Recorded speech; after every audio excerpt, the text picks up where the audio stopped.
Hello, Marvel Rivalers. Welcome back to another week of r/Marvel Rivals. I'm going to structure these Reddit videos a little differently now. I'm going to always start with news, then move on to like the videos and the images and the humor pieces and the memes, and then finally end with some of the discussion stuff. So my name is KarQ. Let's start with the news that I've seen this week. The first thing I saw is that in case you missed it, starting with Season 2, each season will have 2 characters instead of 4, not 4. Season 2 is slated to begin on Friday, April 11th. That's based on the in-game timer. Right now, I'm recording this on April 2nd. So there's like 9 days left as of today. We're almost there. It's probably going to begin early morning North America time because it's usually like 4 a.m. Eastern, the last couple of patches that I've seen. That's because it's based in China, obviously NetEase. So Friday, April 11th, around 4 a.m. Eastern. Expect the servers to be down at some point during this. So that's your rough time. That's like what, 9 a.m. UTC? 2 new characters instead of 4. We had an outlier season for season 1 with the Fantastic Four, but moving forward, there's a whole source here with 2 new heroes only. I don't think they've revealed who it is just yet. That's the first bit. The next bit of news is that they've said, the devs have pointed out that Marvel Rivals will have a massive PC RAM usage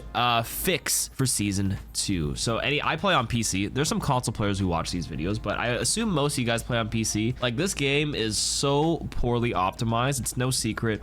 Feels like crap. Get like terrible frame rates. The game's been crashing a lot for people since season 1.5 with the mid-season patch. You got terrible frames when Doctor Strange puts up a portal. I'm on a crazy setup. I have an RTX 4090 and my shit is like at like 70 FPS on super low settings everywhere. So hopefully they address the memory leak. They say it's Unreal Engine 5, but there's some other games that are on Unreal 5 like Fragpunk and some others that perform and are optimized way better. And NetEase has time to clean it up, and hopefully this will be solved. I'm not gonna get my hopes up though until I see it. I'm sure we're gonna have more Marvel Rivals news beginning next week. I do have one more episode of Reddit, this style of video, before the new season drops, so expect that to be out by then. Let's move on to some of the memes and the humor stuff. Anyone else feel the same way? I wish it was your teammates that heard the assemble, but why does Captain America sound so squeaky when he runs? It's like SpongeBob in his squeaky boots. So this is an image of like Chad, cool looking guy saying assemble, and then like a really shitty like Fallout drawing of like together to victory. Honestly, some of the teammate friendly lines are like pretty good, but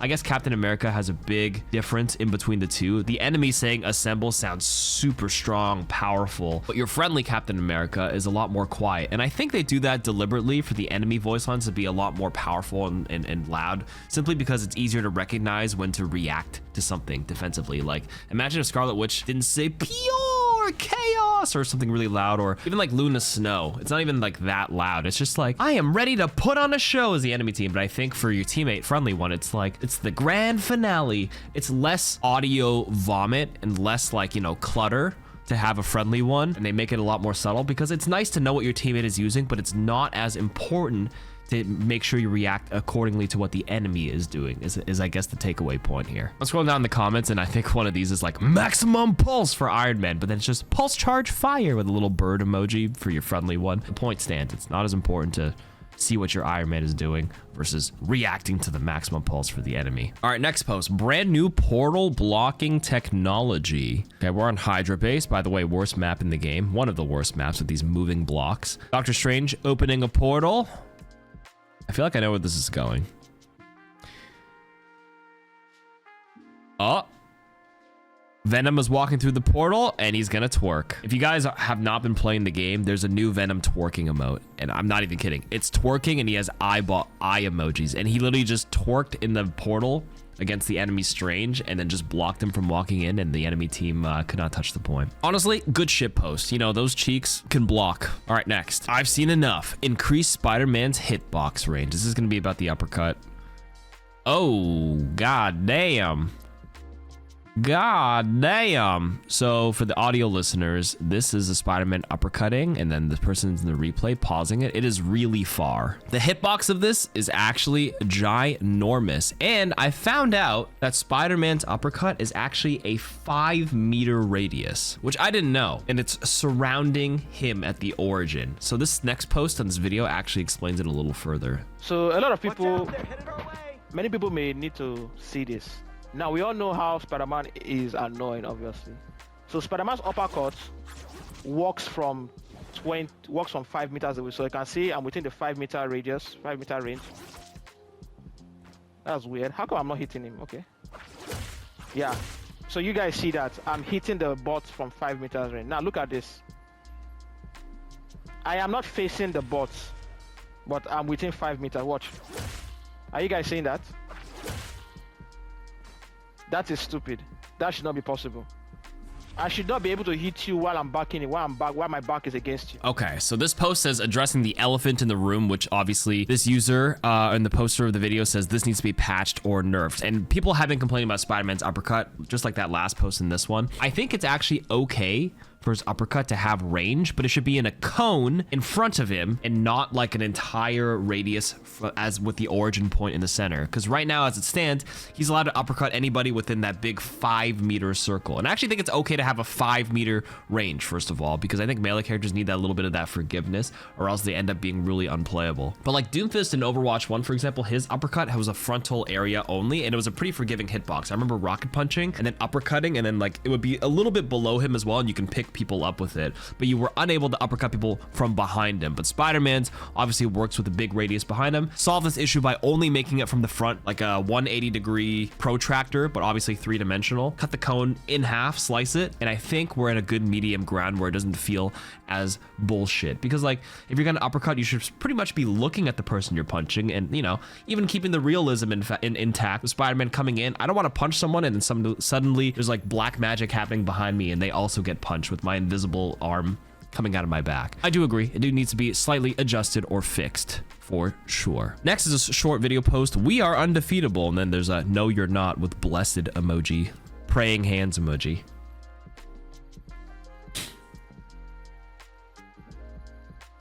Okay, so that video clip was a pretty cool demonstration of what Wolverine can do. The reason why he did that is because he has Rocket Raccoon's beacon, which spits out one of the jump packs. It's the blue pack that comes out of it, and you combo with it by holding space when you pick somebody up, which is pretty cool. It's actually a very good combo. I thought about doing like a whole combo video for this game with unique interactions and things that you can do to make some cool plays. This happens to be one of them. You can also take this a step further by doing the useless Wolverine tech that I posted before, where if you hold or you bind 2 bindings to the back button, S on the keyboard, and you pick somebody up and you press both those buttons at the same time, you fly backwards when you go for the leap. Combo that with the rocket and you can do some really crazy stuff. But that's a pretty cool combo. Thanks for sharing. Next, another Wolverine clip. It says, we should not have won this. Or sorry, I think I should not have won this.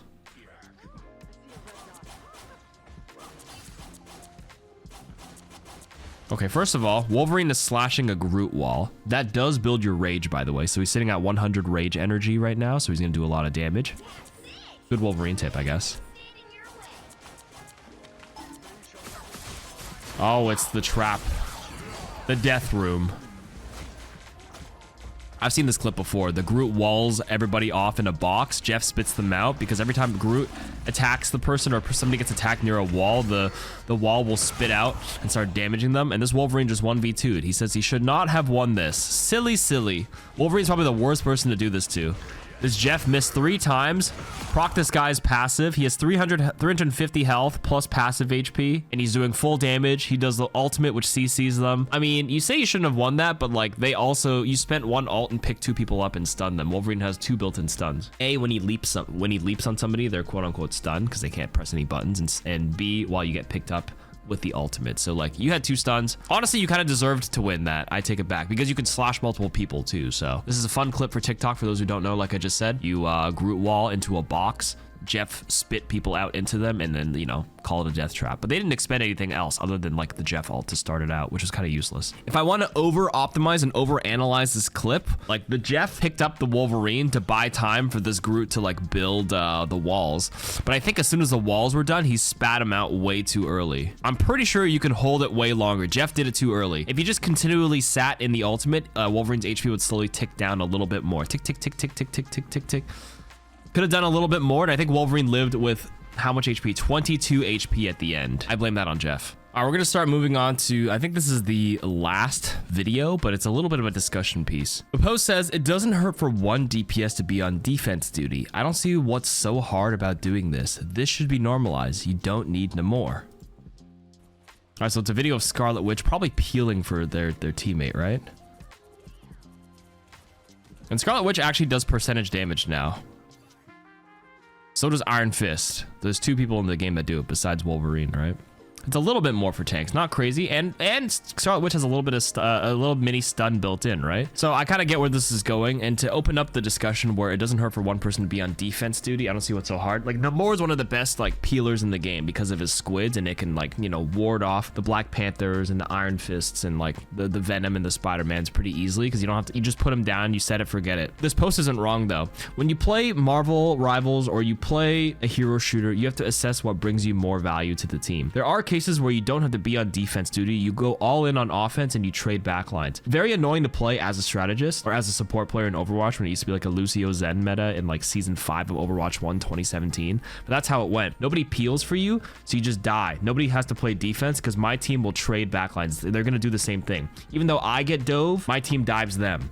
But the problem with like solo queue and your average ranked play is that doesn't happen. You just constantly get just owned by this Venom Spider-Man on your ass the whole time. You ask for help, ask for a Namor, but nobody does it. If you go for the, you know, the optimal play, which is like your team also trading their backline, they're not doing it because they're not making use of like, you know, you sucking in Venom, Spider-Man, and a third flanker this whole time. They're not taking advantage of that and like killing their backline. So you just feel like you're losing no matter what. So there's two ways to go about it. A, again, trade backlines. B, peel for your teammates. Maybe that brings you more value. You keep your strategist alive, then they can support and top you off. And maybe you get a kill by defending a little bit. And yes, you can do this on many, many heroes. Bucky's great. You know, honestly, Scarlet Witch, even Hela with a stun. Anybody can turn around and shoot. Peeling isn't somebody who has natural anti-dive or counter-dive. It's just helping somebody out. And there's times where like the enemy Spider-Man and Venom will engage too early when the rest of their team isn't ready. And then you peel back and then kill them. And then they go to their team, go like, guys, why aren't you diving with us? Or like, guys, where are you? We're making so much space. You have to do that. And that will happen more often than you think. The enemy team diving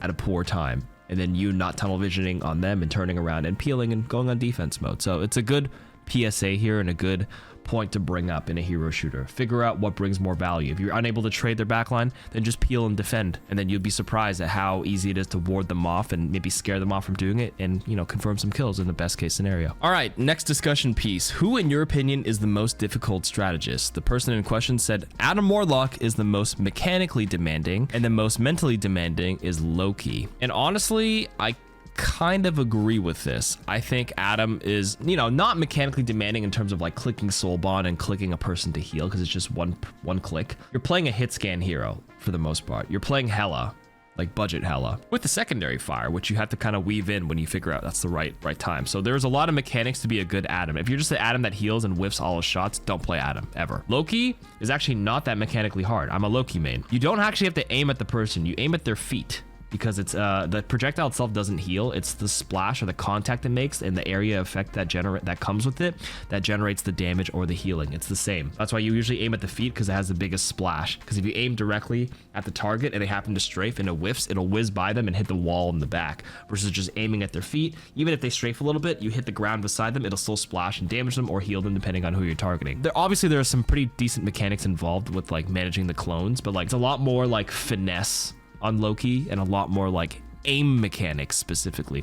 But you can argue that like clone placement and thought process on that is like part of the game mechanic, part of the mechanic of Loki. So like it's really dependent on how you define it. So with that being said, with Adam being the most mechanically demanding, if we go by raw aim, that actually makes Mantis the next big one. And honestly, even a little bit of Luna as well. Luna's pretty easy by nature, but I've watched a lot of bad Lunas and like if they can't aim, they actually just get like almost no value at all. And you have to aim your ice cube to freeze somebody. And most Lunas whiff this on flankers. It's pretty hard to hit, let's be real. It's like hitting a sleep dart on Ana, you know, when it hits, it's nice, but it's like, you do have to aim it. The clap is a lot more forgiving because it's like a big hitbox, but you know, aim intensive heroes are generally harder, which is why Jeff, pretty easy.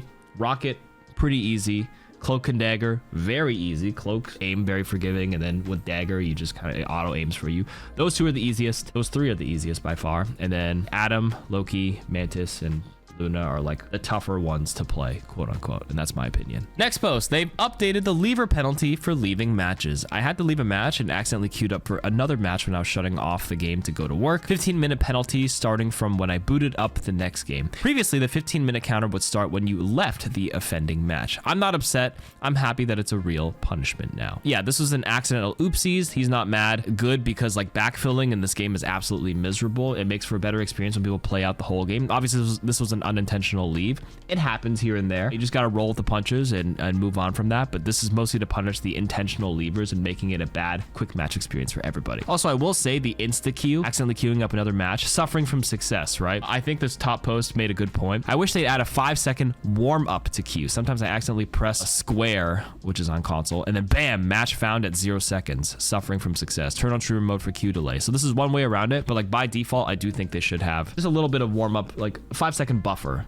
so you don't accidentally queue up again, especially when it's like we're queuing up and then one person goes like, wait, don't queue up, I have to go pee, I have to BRB, or that's my last game. Next, can we please address the real issue in this game? I've seen an unbelievable amount of posts and comments about nerf Spider-Man or nerf Bucky or triple supports and revive comps, but I think the most prevalent issue is the tanks and the lack of people willing to play tanks. I'm a tank main and I'm so damn tired of solo tanking. Every freaking game. I really enjoy tanks, and especially like Captain America and Venom and a bit of Hulk and Thor, but I'm forced to go Stranger Mag because I am always solo tank. Even in games where it's 1-3-2 and one of the DPS is willing to switch, they end up just going to a third healer instead. Yesterday I was playing and I just gave up. I hovered cap waiting for people to pick, and inevitably it was always 3 DPS, so I typed 2 tanks or no tanks.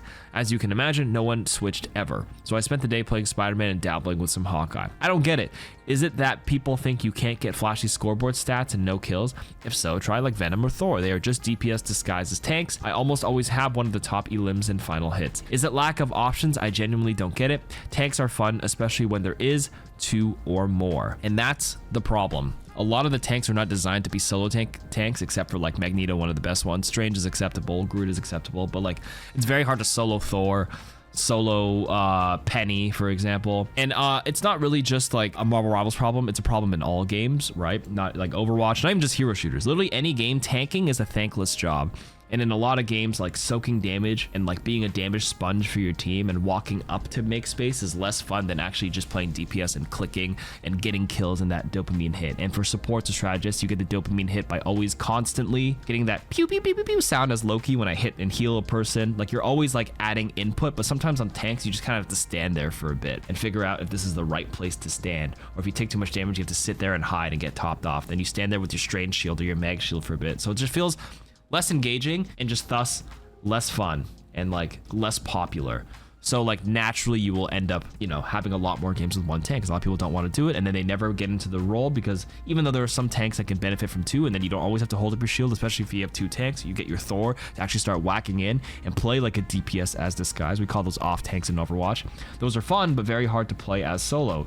And because like solo ends up being like a big thing, you can end up naturally not playing that hero very often, then feeds into itself like a vicious cycle. So it sucks. But the only way to really solve this is to kind of duo queue with another tank player who can obviously flex onto like support or strategist or support or DPS if you happen to like roll lucky and get a tank player. Duo queue or actually add roll queue. This is one of the main arguments for forced 2-2-2 roll queue, to always guarantee 2 tanks. I'm not saying that's what's needed in the game, but literally every time I browse this damn subreddit, there's always tank players complaining about it, and I hear you, I understand the frustration, but like Overwatch did the roll queue as one way to solve it because they tried to listen to the tank players to try to do that to kind of make things a little bit better back in 2019 with the forced 2-2-2 roll queue. Last 2 posts are actually a pretty important message I want to spread. So let me read this one. This one is, can't even use comms while female. I'm in Diamond 1 currently and a strategist main. I do all right, but I know I'll never be like top 500. And I'm not trying to be, but I get my fair share of MVPs while healing.